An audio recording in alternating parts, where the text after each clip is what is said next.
What's up? This is the ROTEL A12 amplifier, and I've had this for about 5 years at this point. I bought them at the same time that I bought the speakers that I have it currently hooked up to, the Bowers& Wilkins 604s, I believe. Paid about 700, I believe, maybe 900. I gotta double check. I'll put the exact number on the screen. But yeah, it's been a pretty solid amplifier. First things first, though, you're probably wondering why I have tape over the USB port.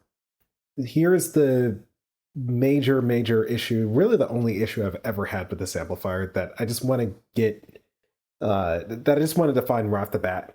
Because if you're interested in this amplifier, it's fair warning, okay? So for some reason, I've had this happen, I believe, 3 times. Out of nowhere, it seems, the amplifier would just 100% the volume. So it just maxed it out, blasting through the speakers instantaneously. Out of nowhere, it seemed. Now, it hasn't happened over the past 4 years, I believe. It's only happened during the first year I've used it in a whole different house. It's never happened here in this new house with the current speakers I'm running them on and the cables I'm running them on. It's never happened since.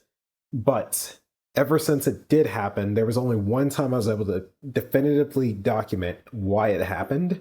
And it was because I had like kind of a electrostatic moment with this USB port. Now, that wasn't the first, that wasn't the only uh, cause, right?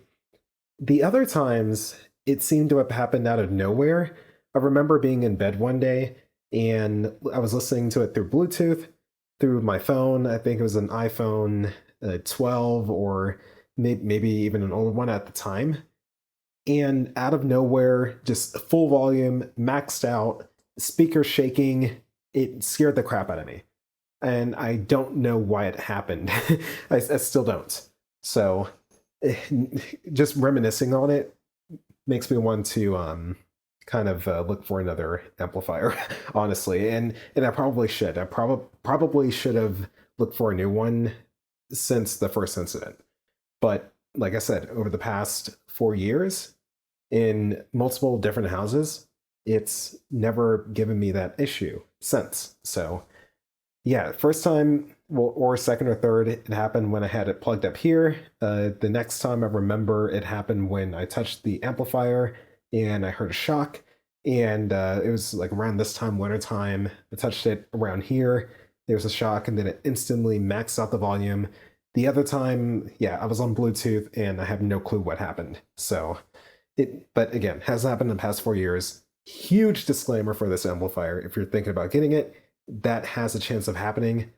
If anyone knows why that happens, just let me know in the comments. I would love to learn more about what causes that and how to keep it from happening in the future. But anyway, back to the amplifier. You got your power button, your USB if you want to hook it up to your iPod, your phone, or whatever. Your phones, the phone port is so you can hook up your actual headphones or IEMs and listen to the audio through there instead of the speakers right here. So you have your speaker A, speaker B, so you can have like a miniature surround setup if you wanted to. Then you have your phono, which is your turntable that I have that I have hooked up over here to the left. Your tuner, your CD for if you have a CD player. This was sold alongside a CD player that costs like $900 that I never bought.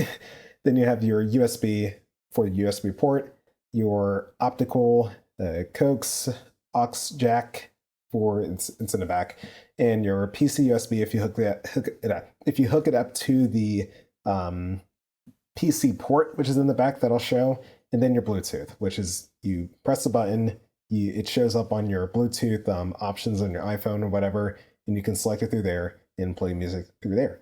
And then you have your menu and your up and down for volume or for navigation through the menu. So I'll go ahead and turn it on so you can see what I'm talking about. It does draw a little bit of power. My lights flickered. You probably couldn't see that, but lights flickered just now. So bass and treble, that's if you on the menu, and then you turn bypass off, which is with the plus sign or the minus sign. And then you hit menu to go forward through the menu settings. You can adjust your bass, then adjust your treble, your balance for left and right, the dimmer for the actual screen, LED dimmer for the LEDs right here, and then your max volume, which ever since I had the Bluetooth incident, and the USB thing, I never wanted this thing to turn on or do anything above this 20 right here. So it was kind of a failsafe to hopefully keep that from happening, or when it did happen, that it wouldn't go over 20. That was my idea of setting that 20 startup state right there. And it's a 0 to 100 scale, so you can go from 0 to 100 for the volume. But yeah, I'm not going to go through every one of these settings right here, but I'll just kind of scroll through so you can see them. I don't really use anything. It should be coming up. I do variable on the PC USB, which means I can adjust my volume all the way. Optical, I set everything to 10, so if I was on any input, it wouldn't go above that 10 or that 20 like I just said, to keep that max volume thing from happening. And what else we got here? Sense, variable, opticals, hooks, Bluetooth fixed. I have it fixed at 70 ever since it happened. I fixed it to 70 so it can never max out at 100. And yeah, that's really it. And there's like a subwoofer version. I do have a subwoofer, Bowers & Wilkins subwoofer hooked up as well. And yeah, that's really everything for the front. So I'll turn this thing around and go over the ports I actually use on the back. All right, so I got this thing turned around, and I'll just go over all the ports I actually use, and sorry for the dust right here.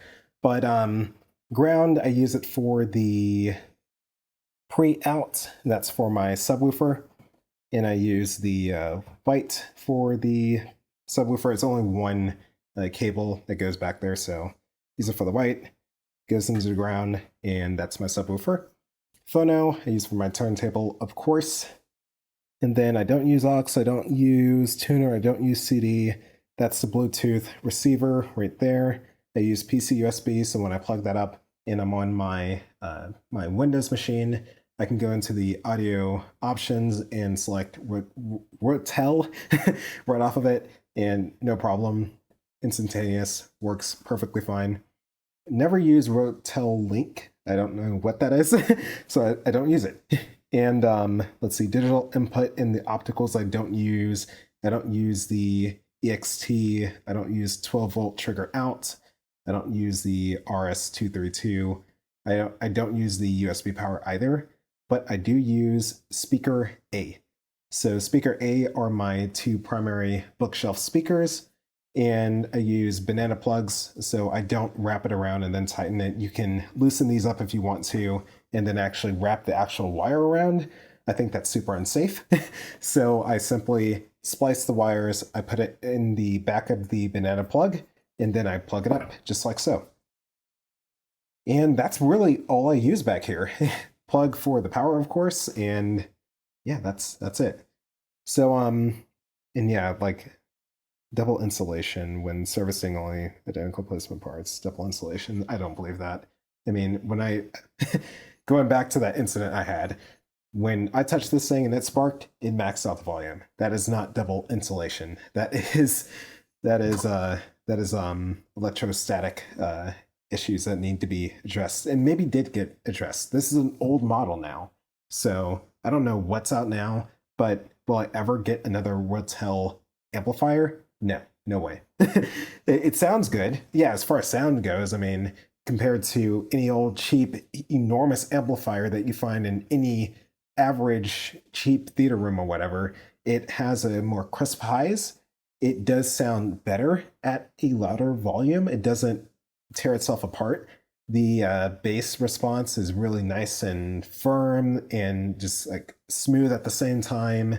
And instruments, you hear the whole space and everything. Maybe overall fidelity could be better, but definitely crisp highs and nice separation of the instruments. So anyway, that's all you really got to know about this thing. This is an amplifier. It's meant to power speakers. Sounds good. Watch out for electrostatic shenanigans that could happen. And yeah, thank you all for watching as always, and more soon.